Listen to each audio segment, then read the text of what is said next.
It started that night, when I woke up late and noticed the moon outside was a deep red. I was so tired I didn't think much of it. Just half awake, I grabbed my phone, ordered a bowl of fish-flavored shredded pork with rice, then fell back asleep. Half an hour later, I was startled awake by a knock at the door, and barefooted, I rushed to open it. "Your order is ready for pickup." The bag was being held by a slender hand, pale and cool in tone, with clearly defined knuckles. The man behind the hand was a strikingly handsome figure, with sharp features and a serious expression, his black hair pulled back neatly, carrying something unusual on his back. Not wearing the work uniform, I froze for a moment, took the delivery bag, and accidentally brushed fingers with his cold fingertips. "Mine." The man's gaze settled on my face, his dark eyes narrowing slightly, a faint smile playing at the corner of his lips. "Chloe, enjoy your meal. See you next time." After he left, I walked to the window and stared at the blood-red crescent moon in the night sky, a sense of unease creeping over me for no clear reason. Ever since I was falsely accused by my stepmother of stealing money 3 years ago, my father kicked me out of the house. Now I live alone in an apartment on the other side of the neighborhood, the one my mother left behind before she passed away. I stood by the window for a moment, lost in thought, about to return to the table to eat when suddenly a piercing scream echoed through the air from downstairs. Shocked, I rushed to push open the window and looked down. Under the flickering dim streetlight, someone lay on the ground, maybe drunk, and was surrounded by 3 people. To my surprise, there were also scattered people wandering around the neighborhood, making it seem oddly lively. That made no sense at all. This was an old residential complex built over 20 years ago, mostly home to elderly residents. Usually, after 10 o'clock at night, the area would be nearly empty. Just as I was puzzled, the 3 people beneath the streetlight suddenly seemed to sense something and looked up. A scream caught in my throat. My whole body tensed with effort just to keep from screaming out loud, though cold sweat had already soaked through my back. Those 3 figures. No, they could hardly be called human anymore. They were creatures with ashen faces and blood-streaked features, gnawing on torn pieces of internal organs with sharp, needle-like teeth. The person I thought was just drunk on the ground had already been severely injured, his body torn open. They were zombies. During the daytime yesterday, a highly contagious and severe virus rapidly spread throughout the entire city. Those infected turned into creatures with pale gray faces and sharp teeth, possessing incredible strength and speed, attacking any living person they encountered, just like the zombies shown in movies. Anyone bitten by a zombie would transform into one themselves within half an hour. This was the conclusion I reached after spending several hours scrolling through my phone while hiding in my room. It was already daylight, yet that blood-red moon still hung in the sky, casting a hazy gray glow over everything. After watching several more scenes from the window, people stepping out to search for food and being attacked by zombies, I couldn't bear it anymore. I quickly pulled the curtains shut and returned to the living room. As I passed by the dining table, I suddenly froze in place. Wait a minute. Last night zombies were already roaming the city, so how did that delivery guy get my food inside? The bowl of fish-flavored shredded pork rice was still sitting on the table, completely cold. After heating it for 2 minutes in the microwave, it released a rich, inviting aroma. This was a fresh, real meal, undeniably present and untouched. The real question is, how did it get here? Countless possibilities flashed through my mind, my heartbeat quickening as I grabbed my phone and opened the food delivery app, placing another order for cold pot skewers. Good. The restaurant has accepted your order. Good. The rider has picked up the food. Good. Your delivery is meters away. I rushed to the window and stared intently at the distant gate of the residential complex. After what felt like an endless wait, a black figure appeared at the entrance. The man was tall and slender, wearing a long black coat whose hem fluttered slightly in the breeze, his thick dark hair tied up into a high ponytail. Despite the zombies roaming everywhere, he seemed completely unaware, walking steadily toward me with a bag in hand. Suddenly, 2 zombies turned sharply and collided straight into him. My heart skipped a beat, but I saw the man quickly step back, then pull out a sharp long blade from behind his back. The blade sliced through the air with precision, and one zombie's head came off in an instant. It turned out he had been carrying a long sword in its sheath all along. Seeing their companion taken down so quickly, the remaining zombies paused for a second, then suddenly turned and ran away. The man slid the blade back into its sheath and continued walking toward me. Not long after, the doorbell rang again. I opened the door to find him standing there, his face smeared with blood but still wearing a gentle smile. "Chloe, your delivery's here." I opened my mouth, hesitating. "What's your name?" "I'll leave you a great review and tip." "William." He gently lifted the corner of his lips, then suddenly extended his hand toward me. I hesitated for a moment, but still shook his hand. "Chloe, enjoy your meal." Everything felt normal, like he was just an ordinary delivery man who had simply dealt with a troublesome insect downstairs, nothing more. But when I opened the window, the thick, unmistakable stench of blood reminded me again. This city had turned into a living nightmare. In the days that followed, I ordered delivery several more times. Rice pot dishes, stir-fried noodles, burgers, crayfish. No matter what I ordered, William always arrived safely and quickly. Once, I tripped on the doorstep and fell into his arms. He gently helped me stand back up. "Chloe, be careful." As this happened more often, the other residents began to notice. Since the internet was still working, they started asking in the neighborhood group chat who he was. "That guy in black. Why don't the zombies attack him? I've noticed he always comes carrying something. He seems to be delivering goods. Who's he delivering to?" I'd pay 10 times the price for him to bring us a bag of rice. "We're running out." Amid the noisy chatter, I cautiously sent a message. "Why don't we just order takeout?" "Chloe, are you serious? Ordering food right now? No one's gonna deliver to you." Before anyone else could respond, my stepmother's younger brother had already started mocking in the group chat. Under his influence, everyone else in the group quickly turned hostile in tone. "What's with all the sarcasm? Order takeout. Why don't you just go out and eat instead?" I think she's doing this on purpose. I've heard Emma say before that the older daughter in her family has a really cold heart. Should have been left out in the cold by her own dad. I could just imagine them starving to death. Wouldn't that be fitting? Speechless, I shut down the homeowners group and ordered another duck meal. About half an hour later, William appeared at my doorstep, saying exactly the same thing as before. "Chloe, enjoy your meal. See you next time." I studied him carefully for a moment, then suddenly grabbed his wrist, yanked him inside, and smoothly shut the door behind me. William took a small step back to steady himself before looking down at me with calm eyes. Standing this close, I finally noticed how tall he really was. I'm almost meters, but he still towered over me by a full head, and his quiet gaze felt unexpectedly intense. "Wait, don't leave yet," I quickly said. "Could you take me out for a bit? I'll add extra payment." William chuckled. "Chloe, how much do you think it'd take to hire someone like me?" I froze for a moment, at a loss for words. If I acted oblivious now, it would be insulting him. "Just get me out of here, and I'll give you all the gold from my jewelry box." I silently counted it in my head. Around 100 grams. No need for that. William's eyes met mine, slowly moving down until they rested on my lips. "I can take you out, but I'll need a special kind of payment." "What kind?" Before I could finish, William suddenly took my chin in his hand and leaned forward. In an instant, a warm kiss landed on my lips. He had a cold expression, but the kiss was unexpectedly intense and sudden.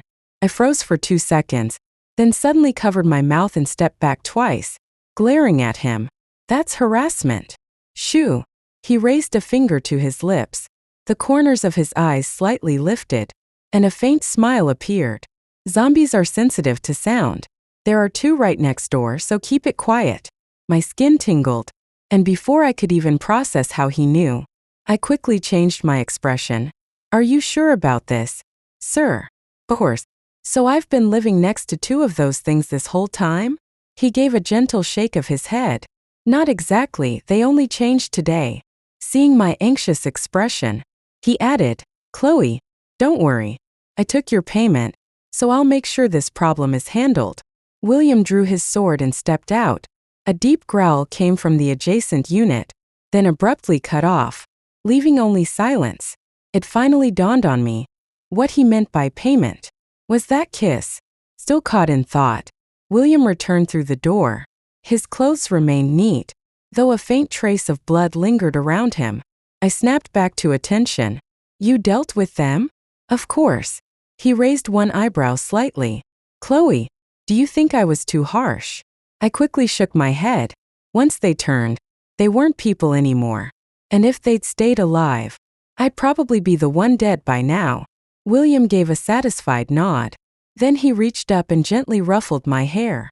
Was he treating me like a pet? But since I needed his help, I didn't dare ask. I just followed quietly behind him.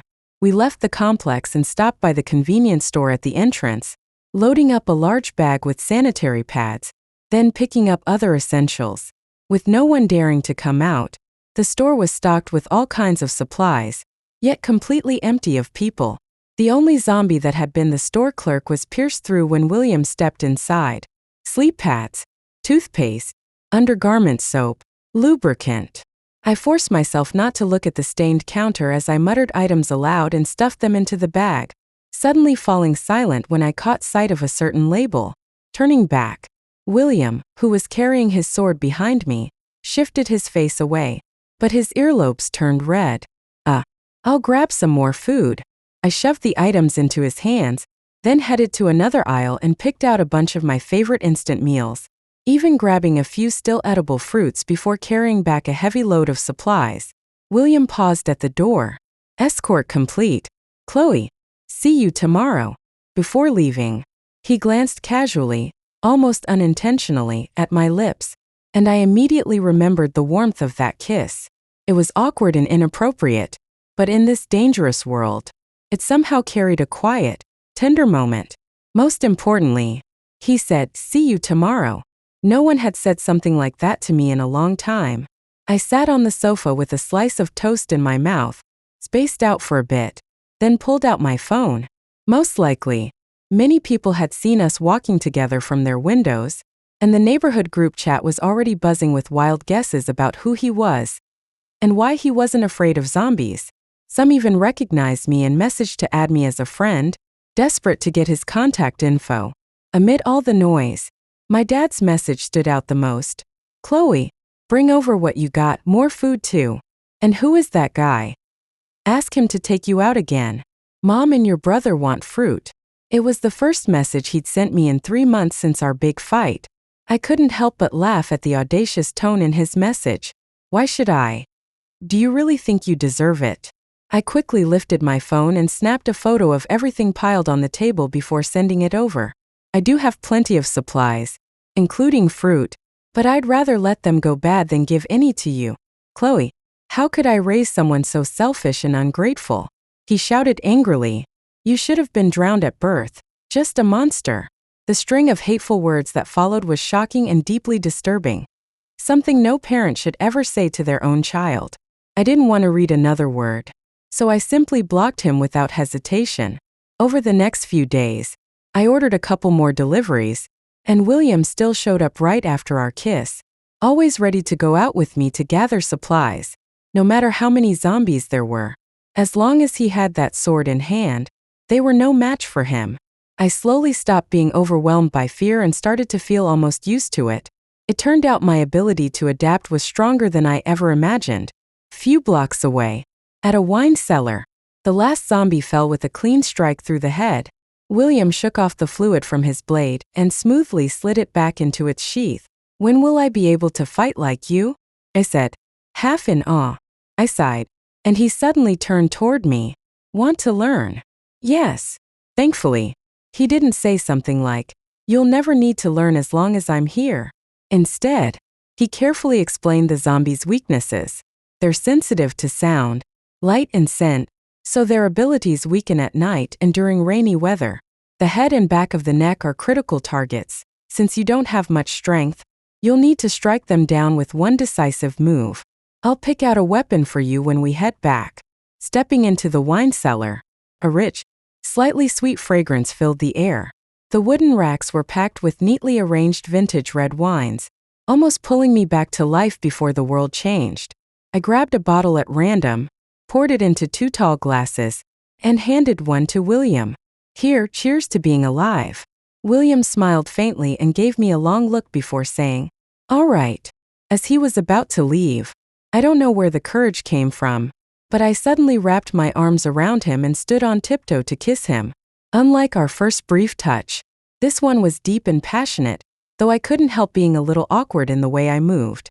William seemed frozen for just a second, then suddenly reached out and pulled me close by the waist, returning my kiss with full intensity, breath mingling, the scent of wine spreading around us. When the kiss finally ended, I was struggling to catch my breath, clutching his jacket tightly. "Chloe." Maybe it was the warmth of the wine, or maybe hearing my name spoken like that gave me the courage. I looked up at William and said, "Could you stay here?" He didn't say anything. Outside the window, the sun had already dipped below the hills. The sky darkened slowly, with only a final streak of orange light slipping through, like embers from a dying fire. He stood in that glow, silent for a long time, then finally said, "I can't." A wave of deep embarrassment washed over me. My eyelashes trembled as I quietly let go and took a step back. "I'm sorry, I went too far." Just before the door closed, I heard him whisper, "See you tomorrow." As usual, a quiet farewell. I tried not to think about it, carefully organizing the supplies I'd brought back. But at the bottom of the bag, I found a folding knife that was 2 feet long. When open, the blade gleamed brightly, reflecting cold light. It was lightweight, yet the edge was incredibly sharp. I remembered what William had said at the winery, and how on our way back, I'd picked something up from a lingerie shop on the first floor while he quietly stepped out, blushing, then turned into the military supply store at the end of the hallway. This was the weapon he had chosen for me.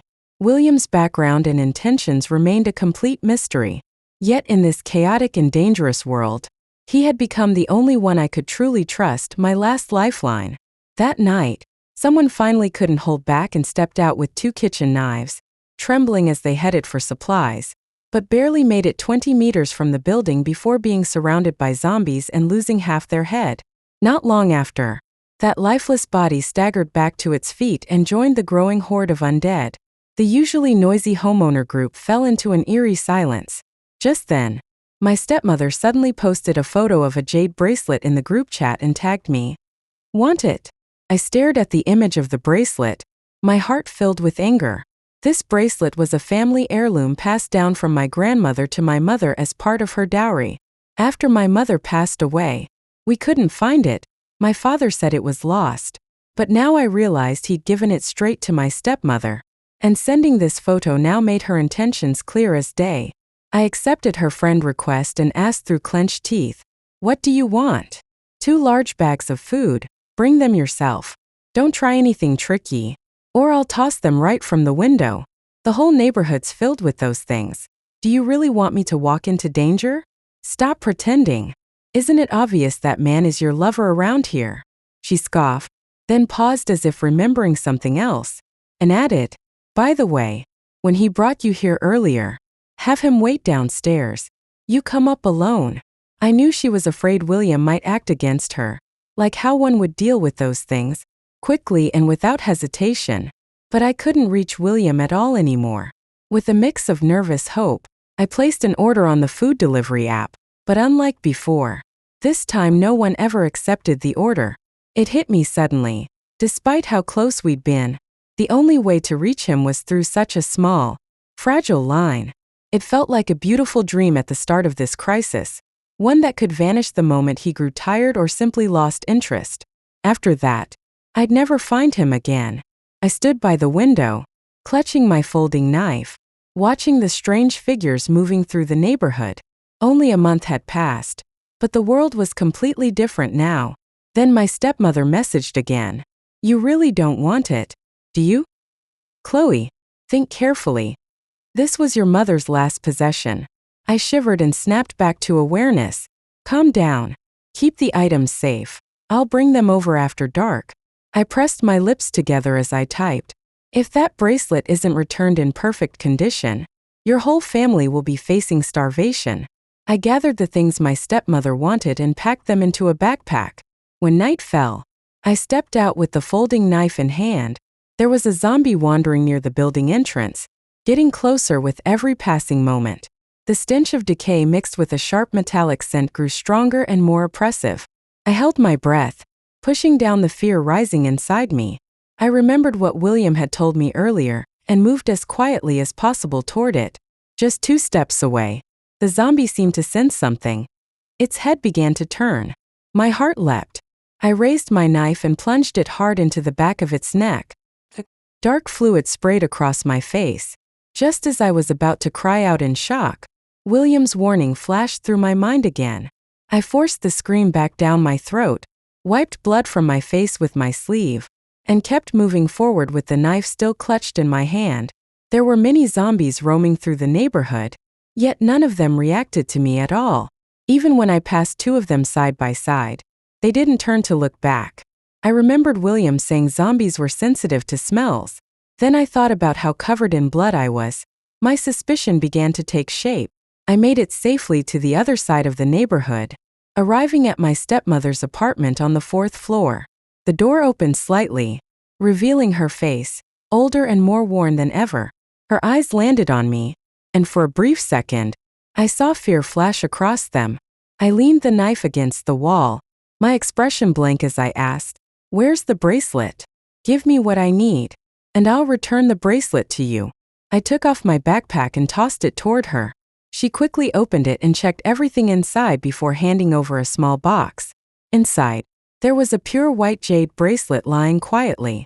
Long ago, before my mother passed away, she always wore this bracelet on her wrist. I'd sometimes reach out to touch it, and she would gently pinch my nose and smile. "Is our Chloe really that fond of it? When you grow up, Mom will pass it down to you, and I'll buy you so many more beautiful pieces. How about that?" I sniffed softly, slipped the item into my pocket, then turned and walked away. She suddenly called out from behind, "You came alone. Where's that man? Did he grow tired of you and leave?" Her voice carried a deep bitterness. I spun around instantly, locking eyes with her, and let out a cold laugh. "Emma, do you really think I wouldn't dare harm you?" "Mom, why waste words with her?" A soft, alluring voice rang out. Then a hand shot forward and slammed the door shut. The one who spoke was none other than Sophia, the girlfriend of my half-brother. It was summer vacation, and she'd come over to visit. The sudden collapse of the world left her stranded here too. Even before, under the influence of my stepmother's family, Sophia had never liked me much. Whenever we met in the neighborhood, she'd glare at me with disdain. I couldn't afford to delay any longer. I planned to head back home while my clothes were still stained with blood. If William never shows up again in the days ahead, I'd have to figure out how to survive on my own in this dangerous world. Fortunately, I'd stocked up heavily with supplies over the past 2 weeks. My home was filled from floor to ceiling. As long as I stay indoors, I could survive for at least a year. But, for some reason, I've been feeling deeply unsettled inside. It's as if an unexplainable sense is telling me that this world won't last more than a few years. It will completely collapse soon. A sudden thunderclap echoed across the sky, followed by heavy rain pouring down and quickly washing away the blood on my body and face. The scent faded, and nearby zombies seemed to sense it, slowly moving closer toward me. Before I could react, something suddenly fell from above, crashing hard onto the ground right in front of me, then let out a sharp ringing sound. Ring, ring, ring, ring. The high-pitched, piercing noise cut through the rain curtain, echoing across the wet night. It was an alarm clock. I looked up just as a flash of lightning lit the sky. In the pale glow, I saw my stepmother and Sophia smirking. "Chloe, die."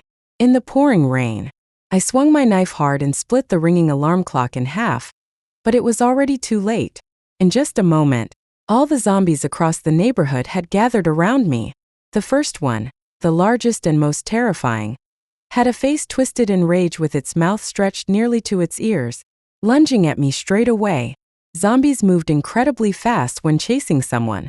I couldn't possibly run far enough. I tightened my grip on the folding knife and prepared to fight for my life. Yet this zombie seemed unusually agile, as if it had undergone some strange mutation. It ducked under the blade aimed at its neck.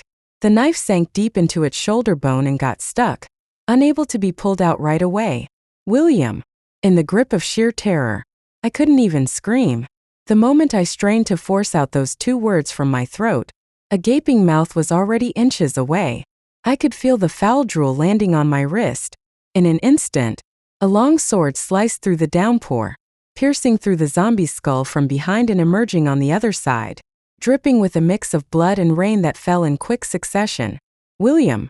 It was like a sudden spark lighting up a dark heart. I couldn't help crying out, then remembered what he'd said and quickly bit my lip. 2 sharp eyes pierced through the heavy rain, and in that moment their gaze met mine. The sense of safety wrapped around me like warm water. William yanked his sword free with a sudden motion. As the fallen zombie collapsed, he swept the blade outward in one swift arc.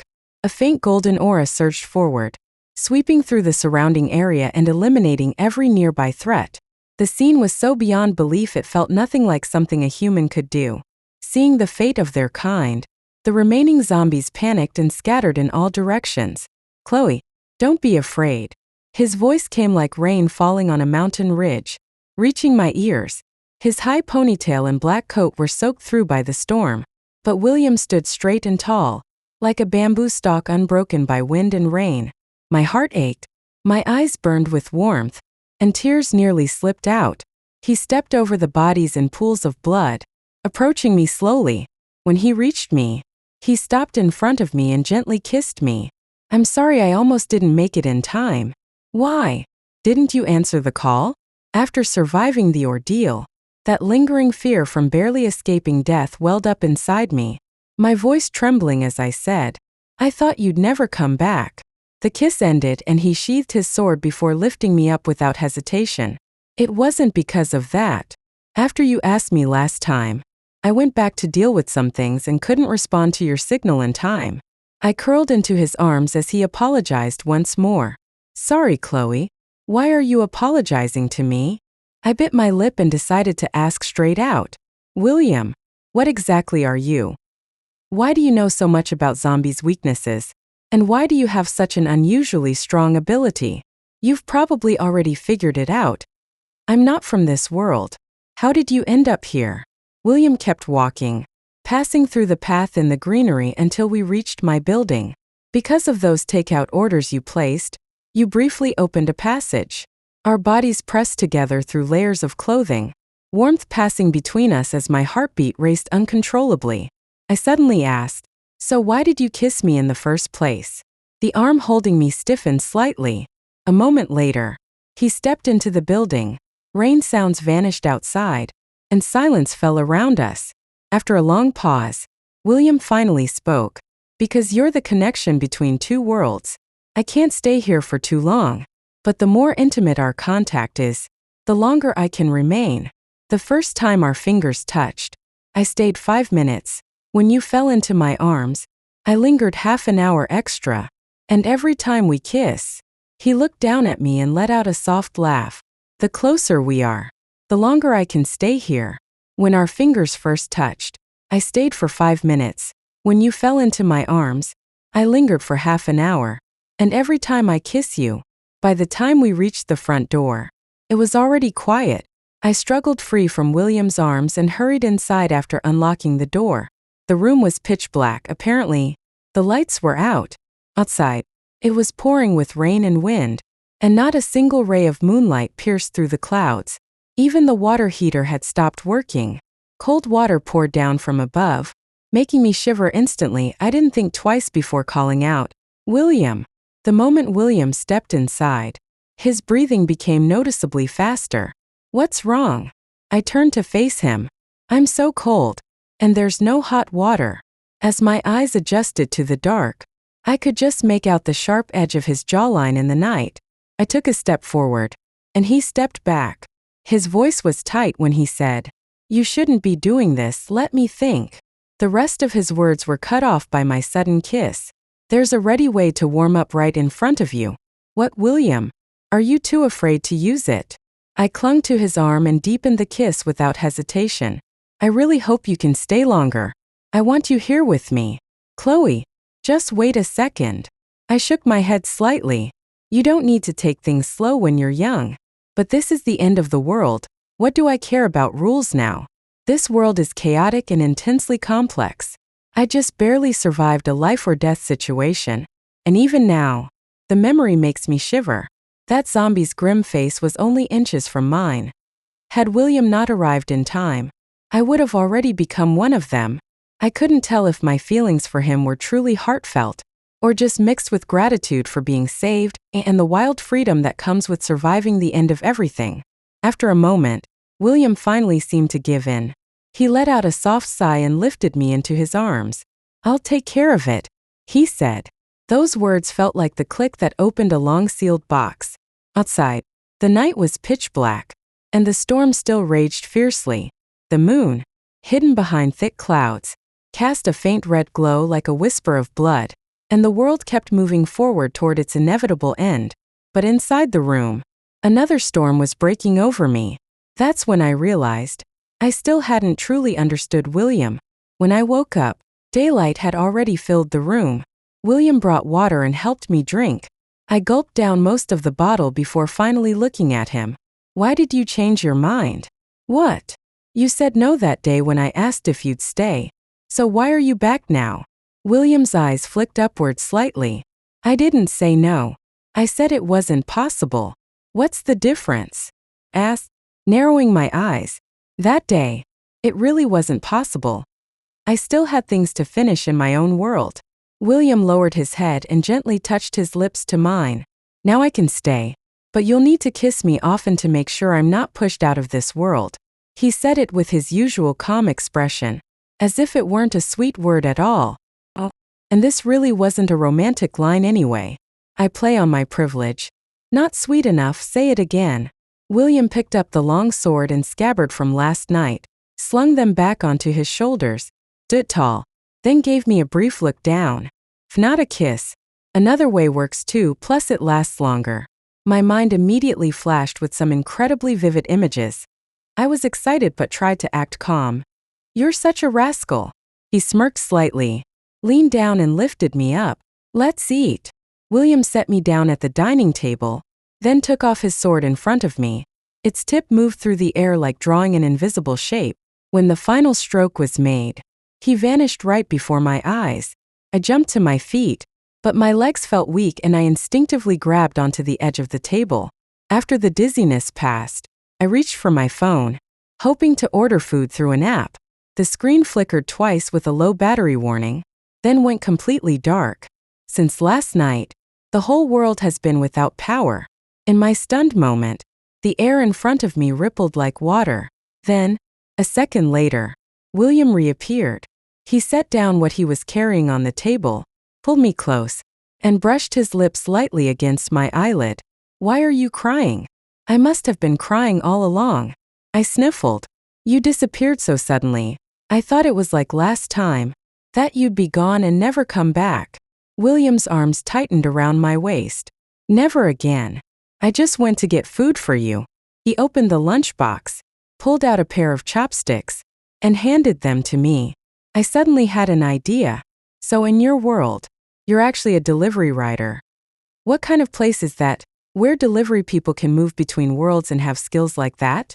Before I could finish speaking, William kissed me, his forehead pressed against mine, his voice low and soft. If you're not hungry, we could. I quickly stopped talking and started eating. After I'd eaten my fill, I was about to take William out to talk to my stepmother when a knock suddenly rang at the door. I opened the door to find a beautiful but worn-out face staring back at me, with small traces of blood on her clothes. I remembered she lived on the top floor. A single mother raising a child.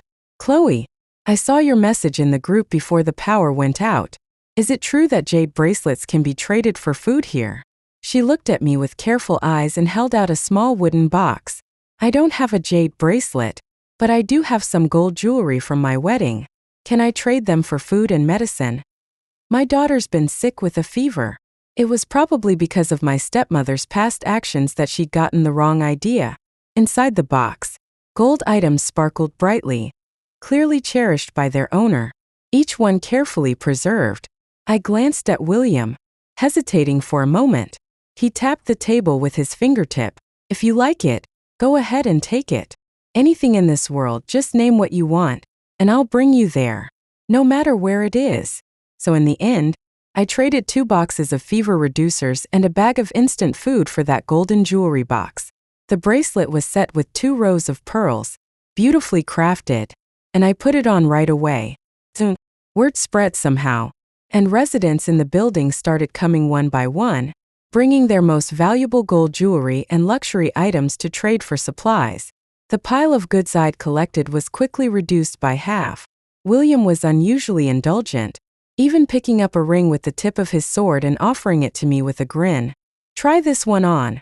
I slipped it on and let out a soft sigh. It's a shame those wedding rings were used before. Let's stop by a jewelry store when we go out later. William lifted an eyebrow slightly, took off his long sword, came over, and gently held me as I sat on the vanity table. His gaze grew darker. I shifted a little awkwardly. Didn't we say we were heading out to gather supplies? Later we'll do just fine. Chloe, first let me give you your reward. By the time we stepped outside, the sun was already setting.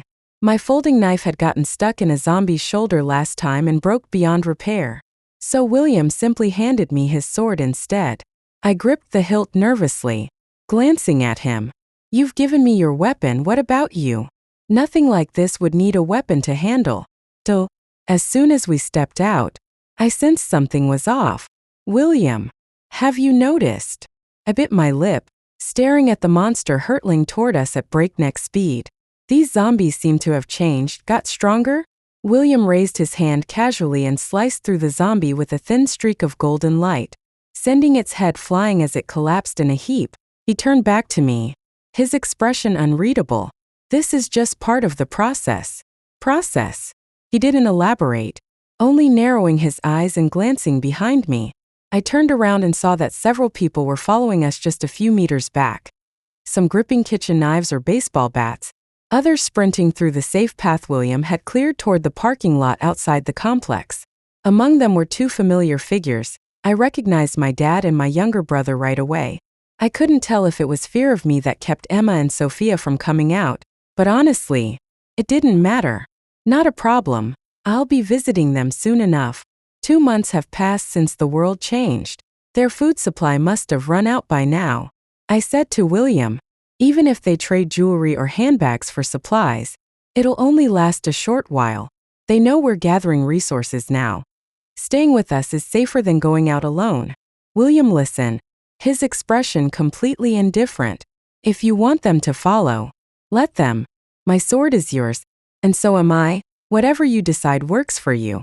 I gripped the hilt tightly, my face flushing. Not in front of everyone. And not with zombies watching. Don't say things like that. Chloe, you're really the only one who'd think that way. William swiftly dealt with 3 zombies leaping toward us, then glanced back at me and smiled suddenly. Well, I guess I'll give you a nickname, Fei-Fei. Finally, we made our way 2 blocks away to the largest mall in the area. I even found 2 shopping carts and loaded them up with food and daily supplies, then pushed them down to the jewelry floor. With the world in crisis, these once expensive items were now scattered across counters and strewn on the ground, completely ignored. I carried several bags filled with gold, silver, jade, and gems as I walked with William toward the engagement ring counter. The entire city was dark due to power failure, and the mall no longer glowed like it used to. Near the counter, a body lay faceless on the floor, emitting a strong stench. In that eerie and unsettling scene, William stayed patient as I chose a pair of rings, then helped me put one on each other's finger. I looked at the long, strong hand he extended toward me and suddenly said, sometimes, I don't know whether to hate how the world has changed, or be grateful for it. If there were no undead creatures, people would still be living ordinary lives in a simple, convenient modern society. But if it weren't for the outbreak and sudden collapse of civilization, I'd have spent my whole life drifting through dull routine, never meeting William at all. Seeing me lost in thought, he gently took hold of my chin and kissed me. murmuring softly against my lips, "Stop overthinking it. No matter what you feel, hate or gratitude, the world keeps moving forward." When we left the mall, many people who hadn't brought cars hurried after us, even ignoring their unfinished supplies. After all, without William, making it back would have been nearly impossible. Turning the corner, a sudden growl echoed from a nearby pharmacy, along with a voice I knew too well. "Help! Help me!" The glass of the storefront shattered, and a figure suddenly burst out. It was my dad. Behind him, two of them were on the ground, devouring what remained of my younger brother's body. His face still held traces of shock and fear. Seeing William and me, my dad's eyes lit up. He dashed toward us, shouting, "Chloe, it's me, your father. Please help me. Son-in-law, son-in-law. I'm Chloe's dad, your father-in-law."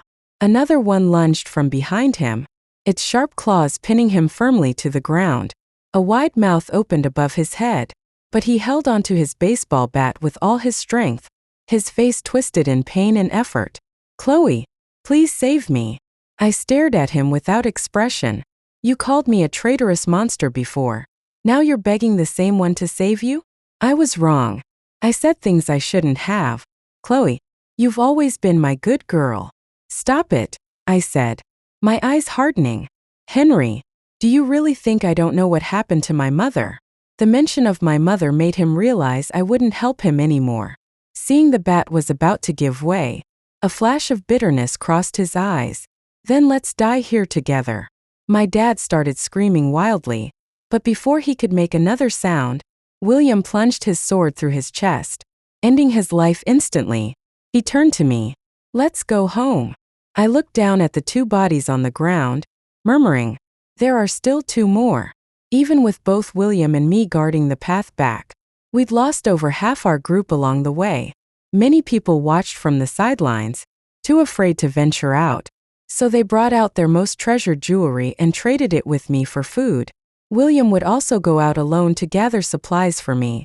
Without me around, he worked even more efficiently, and each time he returned, besides food and daily essentials, he'd bring back a large amount of gold and precious ornaments.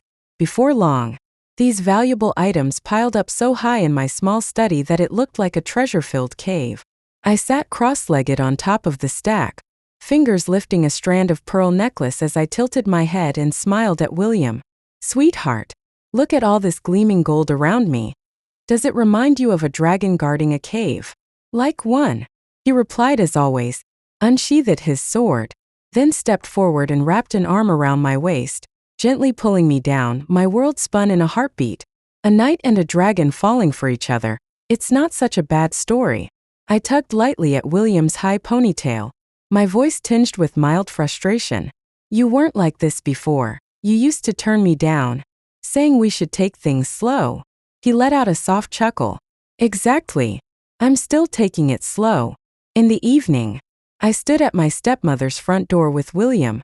The door opened, and when she saw me, her face turned pale in an instant, and she quickly tried to close it.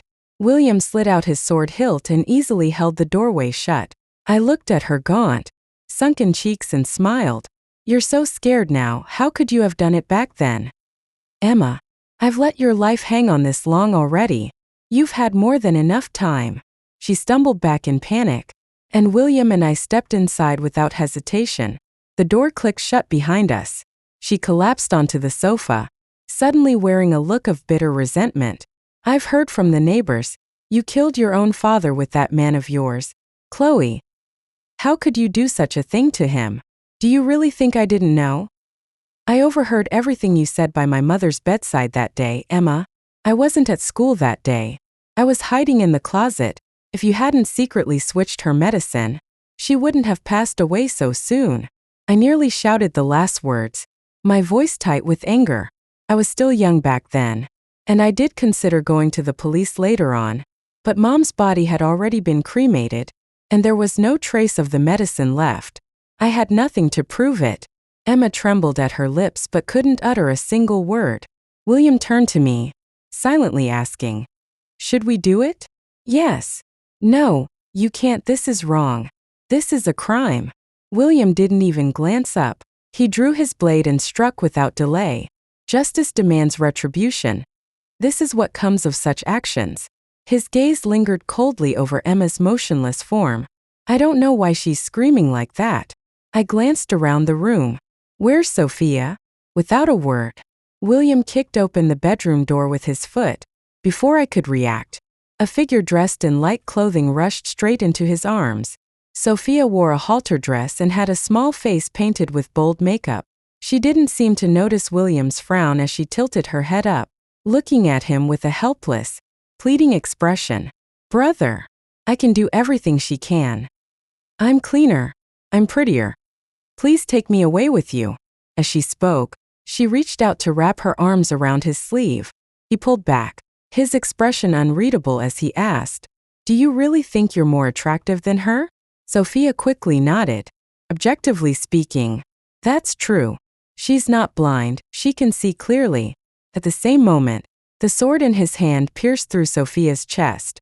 Her body collapsed heavily to the ground, and a few drops of fluid splashed onto William's clothes. William, who had remained calm killing dozens of zombies, now looked deeply troubled. After spending so much time together, I've come to understand William's nature. Nothing in the world ever seemed important to him. This was the first time he had shown such strong resentment toward someone else. Do you really hate them that much? Yes. He gave a soft reply, paused for a moment, then continued. They wanted to harm you. That rainy night. If I'd arrived even a second later, I might never have seen you again. His words carried an intensity he couldn't hide, and for an instant, it felt like something had tightened in my throat. I blinked a few times, forcing the lump in my chest back down. But you don't have to worry. You're so strong. You crossed 2 worlds just to reach me. Even if something happened to me, I know you'd find a way to be with me again. Like coming back from the end of everything. He pressed his lips together suddenly, then seized my wrist and pulled me into his arms. I can't do that. There's no way like that. A warm kiss landed on top of my head, cutting through the sharp scent in the air and creating a moment of quiet comfort. So you absolutely must not die. I won't let you face danger again, not even for a single second. When night fell, William and I went up to the rooftop together. I still had half a bottle of old leftover wine in my hand. William said he didn't want any, so I just blew into the neck of the bottle. My mom used to love drinking red wine. When I was little, I sneaked a sip from half a bottle of her special Bordeaux and ended up falling asleep hugging it. I thought she'd be mad when she found out, but instead she just smiled and said I was truly her daughter. She also liked buying jewelry, though we didn't have much money, so most of what she got were simple, inexpensive pieces. The only one that cost more was a pearl necklace, which my dad secretly took and gave to Emma. I think she probably had something important she wanted to say to me before she passed away. But on that day I was at school, and Dad deliberately didn't tell me. When I came back, the funeral preparations were already underway, and he was furious, saying Mom had hidden a house purchase from him and left it under my name. For a long time after she passed, I missed her deeply and kept dreaming about her. I just wish if I'd been there that day. What would she have said to me? I really want to know. As I sipped the wine, I told William so many things. In the end, I collapsed into his arms, watching as the moon above slowly turned red once more. From below, the distant cries of infected creatures echoed through the city, growing louder with each passing moment. I whispered softly, It's happened again. This is the 4th time it's changed. William lifted me into his arms and glanced up at the moon. One more of these, and that'll be when survivors begin to change for the better. He carried me down the stairs step by step. Mom! I tugged at his shirt, calling out dazedly. William's steps slowed slightly. If you were here back then, she'd probably say to just keep living well. And also I love you. The next morning, I woke up to find a freshly made seafood congee still steaming on the table, clearly brought from another place by William. I gently tapped his shoulder and smiled. Delivery was quick. Lean in. Here's your reward. All the zombies in this building had been cleared by William, leaving many empty rooms behind, so people across the whole neighborhood began moving in. I didn't mind at all. And William paid no attention to it either. One day he even dragged back a lavish golden inlaid bed from a furniture store, then straight-facedly said when I gave him a puzzled look, "I just want you to sleep more comfortably. You're impossible." He kissed me softly while murmuring, "Sometimes I still miss the way you used to call me brother when we first met." I tentatively called out, "Oh, brother, help." When William stayed behind instead of going out to gather supplies, the others slowly started forming teams and traveling together. Though they still suffered heavy losses each time they went out, everyone was gradually adapting to this harsh world. In the face of apocalypse, humanity's remarkable ability to adapt became clear. After the moon turned red for the 5th time, as William had predicted, the surviving humans finally began evolving. First was the frail young man living downstairs. He suddenly unleashed an incredible strength, able to crush a non-variant zombie's head with a single punch. Next was an older woman who moved into the first-floor unit. Before the apocalypse, she and her husband ran a barbecue stand at the neighborhood entrance. Later, her husband perished in a zombie attack. But now, she finally gained the ability to protect herself. A strange thought crossed my mind. Zombies are evolving, and humans are changing too. William, don't you think this feels like two experiments being tested on humanity by the world itself? His hand, which had been carefully polishing his sword, paused gently. Then he said, "It's selection. Every so often, the world's rules shatter and rebuild. At those turning points between old and new, changes happen, filtering out creatures unfit for the next phase of existence." I'm not sure if it was because of the red moon, but something strange seemed to be happening in my own body. My hearing became extremely sharp, and my mild nearsightedness even cleared up completely. That afternoon, I suddenly craved pineapple shrimp balls, so William went back to his world without complaint to fetch them for me again. As the sword tip sliced through the air once more, that invisible pattern, once supposed to be colorless and formless, suddenly bloomed with a soft golden glow before my eyes. Huh! I sat up straight, startled. Wait, this thing wasn't supposed to be invisible, was it? Why does it suddenly have color? William froze, then turned sharply toward me. Can you see it? Of course I can. It's just a golden, oddly shaped pattern. I noticed the change in his expression. What's wrong? His expression went back to its usual calm. Nothing. Not long after, William returned. Besides the pineapple shrimp balls I wanted, he even brought a chilled milk tea. He really knows me so well. After eating and drinking, I started feeling drowsy and pulled the blanket over myself to fall asleep. After falling asleep this time, I had a long, strange dream. In the dream, the world shattered and reformed, as if an invisible but powerful force was tearing apart everything. No living thing could escape its grip. After what felt like a long time, the storm finally calmed down. The survivors began building an entirely new world. This new world completely overturned everything I thought I knew. Land was upside down. Oceans hung in the air, splitting heaven and earth into two very different realms. Above were lush forests, rivers, endless mountains, and lakes. Below lay coldly glowing steel cities. Between the cities, besides people flying on swords, many strange-shaped airships also traveled through the skies. My consciousness drifted through the sky until I reached a massive, grand building at the heart of one city. Then I saw William. He was still dressed the same dark clothes, jet black hair tied in a high ponytail, holding his sword close, standing silently against the wall with a blank expression.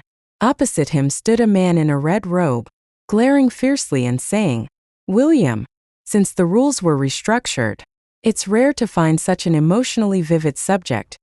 Since the portal of passage is within you, you should bring her back quickly, so we can uncover the mysteries of ancient humans. She isn't a subject." William looked up, his gaze cold and sharp. Losing emotions was a result of human progress, and also our own choice. First, you only asked me to collect data from the ancient world. You never said I had to bring someone back. Besides, it's been millions of years since the ancient era. If I brought her back now, the temporal imbalance would only scatter her into chaos. After saying that, he ignored the man in red and turned to leave. The man let out a cold laugh behind him and spoke slowly. So you chose to stay there, gradually blending her essence into your own. That makes sense. For the past century, you've been humanity's strongest force. She'd be safe with you if she came back. Isn't that what you're thinking? William paused mid-step. William, you're taking a huge risk. We still don't fully understand the power of time travel. Aren't you afraid you'll be absorbed by that era and never return? Then stay. That would work just fine. He didn't turn back, only leaving one final sentence behind. After all, there's still her in that world.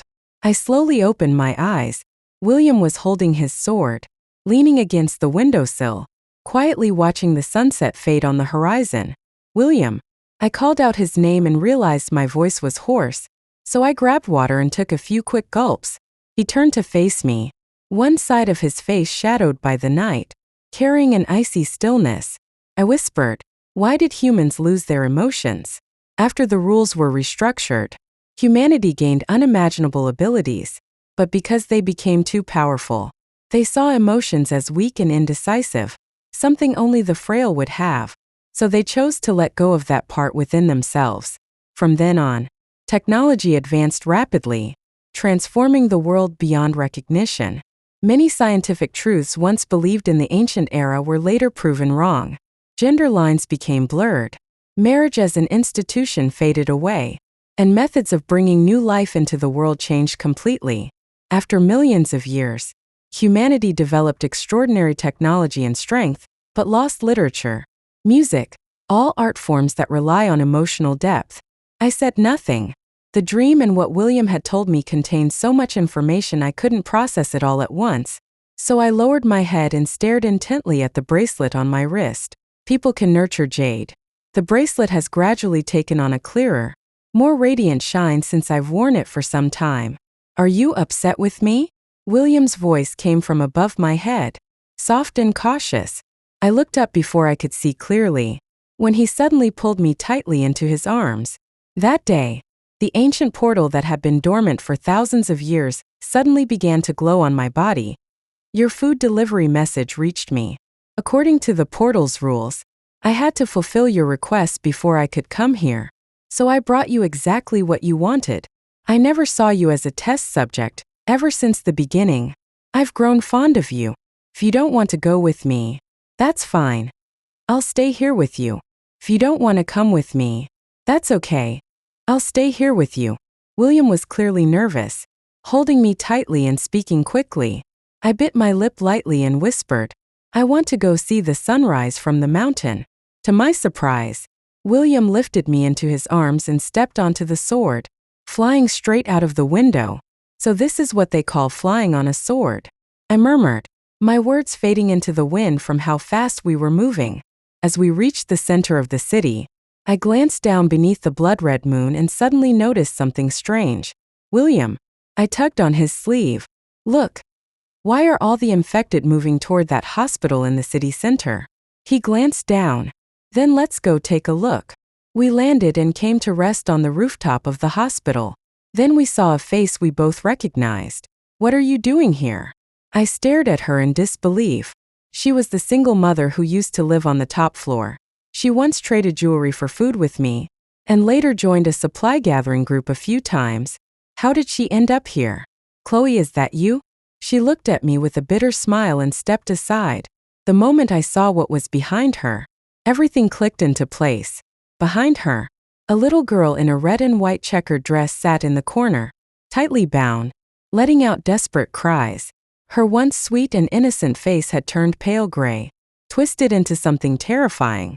If not for the ropes holding her tightly, she would have rushed at her mother first. Half a month ago, my daughter had a high fever. No matter what I tried, her temperature wouldn't come down. I heard there was an imported machine at the city center hospital that might help, so I brought her here. But the hospital was overrun with infected people. My daughter got bitten, and this is what happened to her. Why are all the infected ones moving toward this place? I asked, confused. She shook her head helplessly. William spoke up beside her. Because of the red moon, her daughter is undergoing a transformation. If she completes the change, She'll become the leader of all infected in this city. I stared at him in shock. William gripped my hand and went on. But the leader will be incredibly strong, with abilities that evolve as she changes. These ropes won't hold her for long. Once the change is complete, you'll be the first one she attacks. I hurriedly said, "You shouldn't stay here. William and I will take you home." "No need, Chloe." A soft yet firm voice came from the woman. When I met her sorrowful eyes, it felt like my breath was cut off, and my words faded instantly. "Thank you so much for the supplies you sent me last time. They helped my daughter and me get through our hardest days. Chloe, I actually knew your mom. When she and your dad first moved in, I was still in elementary school.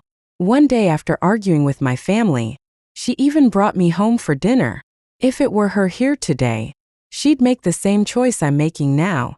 She turned back and looked at her daughter, her gaze filled with deep tenderness. "From the moment my daughter was born, I've had the duty to protect her, no matter what she's become now. Chloe, I know you and your boyfriend have abilities far beyond most people. Don't worry about me. Just go now." Her voice was full of unwavering resolve. I lowered my eyes, my heart nearly crushed by sorrow. William placed his hand on my shoulder and led me onto the flying sword. "Let's go." We flew a short distance, and I turned back to look. She had returned to her daughter's side, sitting close beside her, her head resting gently against the girl's shoulder. Under the crimson glow of the moon, she was softly singing, "The best person is destined to be by your side." This unwavering determination, a deep, wordless sorrow welled up inside me, and with no way to ease it, I gripped William's hand tightly. This was something the people of the future would see as nothing but a burden, because my hearing was unusually sharp, even from far away. Faint traces of her song still reached my ears. "Crossing time. There will be no more separation. There will always be dangers, even if they're lies." The song cut off abruptly, followed by a loud crash, like the metal door on the hospital's rooftop being forced open. In an instant, a thunderous roar echoed across the city's night sky. "So, did the Zombie King successfully transform?" I asked William. He nodded. "Ordinary zombies wouldn't make a sound like that." I fell silent then. Maybe, as the daughter of the Zombie King, I could finally protect my mother now. As dawn began to break, William and I reached the peak of the mountain outside the city. The blood-red moon was fading slowly, clouds swirling across the sky, with faint golden light already starting to spill over the horizon. Standing side by side with William, I suddenly asked, "Why do you even like me?" "To most people, you're incredibly powerful, while I'm weak and helpless. If you hadn't shown up, I probably would have died when the first wave of zombies appeared. But you didn't," William said. "Chloe, there's one thing you're misunderstanding. Not that I fell for you, but what I've found in you, Chloe, is a rare and precious emotion humanity lost long ago. Something I thought was gone forever. Strength doesn't mean everything, and I never saw you as weak. In any world or time, having sincere and heartfelt emotions is truly valuable. Humanity may have lost the ability to feel, but at least I still have you." After he finished speaking, the first rays of sunrise finally broke through the mist. Golden red light pierced through the clouds, spreading over the city and reaching out to wrap around us. I whispered softly, "Take me away, William. Let's go to your world." And a golden pattern was drawn line by line with the tip of the sword. Just before the final stroke, William took my hand. It felt strange and intense, like being swallowed by endless depths of the sea, yet moving forward at incredible speed. A calm presence spread around me, pushing away any negative feelings. I couldn't tell how much time had passed before William's voice came to me again. "Chloe." I opened my eyes and saw a vast ocean floating in the air.